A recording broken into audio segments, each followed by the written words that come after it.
قست قلوبكم من بعد ذلك فهي كالحجارة أو أشد قسوة وإن من الحجارة لما يتفجر منه الأنهار وإن منها لما يشقق فيخرج منه الماء وإن منها لما يهبط من خشية الله وما الله بغافل عما تعملون.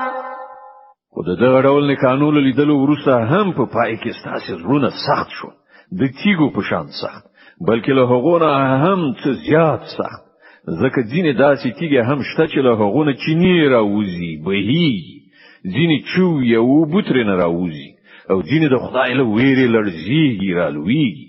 الله ستاسو له کړو وړونه نه خبره نه ده. أفتطمعون أن يؤمنوا لكم وقد كان فريق منهم يسمعون كلام الله ثم يحرفونه من بعد ما عقلوه وهم يعلمون. ای مسلمانانو، آیا اوس تاسو له دې خلکو نه دا تمه لرئ چې دوی به تاسو په بلنه ایمان راوړي؟ په داسې حال کې چې له هغو نه دی وی ډلې دا عادت ګرځېدلای دی چې د الله کلام واوري او بیا پر هغه باندې له پوهېدو او ادراک سره سره په آګاهانه توګه په هغه کې تحریف کوي.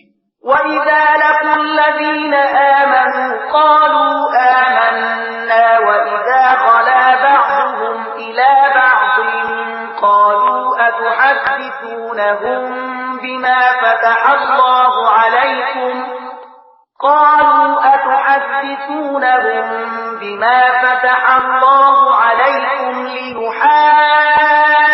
ليحاجوكم به عند ربكم أفلا تعقلون.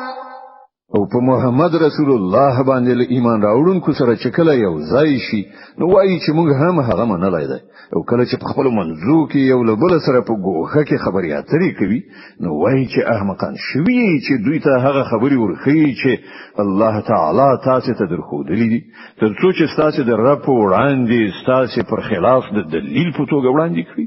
أولا يعلمون أن الله يعلم ما يسرون وما يعلنون. او آیا دوی نه پوهیږي چې څه چې دوی پټوي او څه چې ښکارا کوي الله له ټولو خبرونه خبره ده. ومنهم أميون لا يعلمون الكتاب إلا أماني وإن هم إلا يظنون. په دوی کې ورډله د امیانو ده چې په کتاب نه پوهیږي، په بې اساس امیدونو او هیلو یې تکیه کړې ده او په انګیرنه او ګمان روان دي. فويل للذين يكتبون الكتاب بأيديهم ثم يقولون هذا من عند الله ليشتروا به ثمنا قليلا فويل لهم مما كتبت أيديهم وويل لهم مما يكسبون.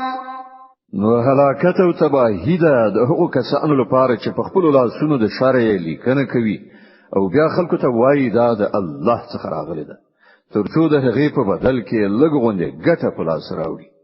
نو هلاکت ته دوی ته په سبب د هغه چې د دوی لاسونه لیکي، او هلاکت ته دوی ته په سبب د هغه څه چې تر لاسه کړی.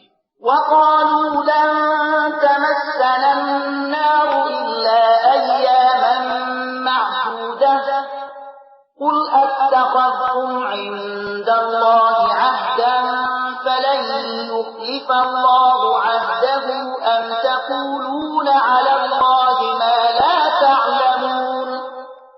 وی وای د دوزخ اور به پر مونږ باندې هیڅ کله نه لګیږي، خو که څو ورځې سزا راکول کیږي نور را دې کړای شي. نو دوی نه پوښتنه وکړه آیا تاسو له الله نه پیمان اخیسته ده چې له هغه څخه الله تیریدای نشي؟ یا خبره دا ده چې په الله پورې داسې خبرې تړي چې تاسو پرې نه پوهیږئ.